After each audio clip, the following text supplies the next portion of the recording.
How to update Google Chrome.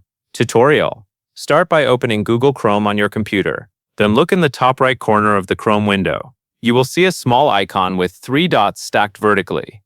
This is the main menu for Chrome, and it contains settings and tools for the browser. Click that 3-dot menu to open the drop-down list. In the menu that appears, find and select Help.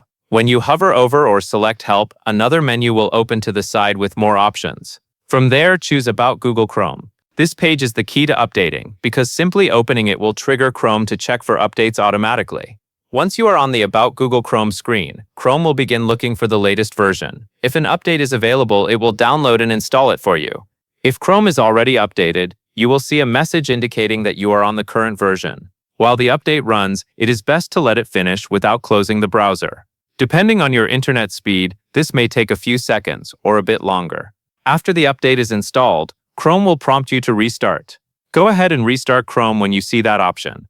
Once Chrome reopens, the update is complete, and you are ready to browse with the latest fixes and improvements. That covers everything you need to know.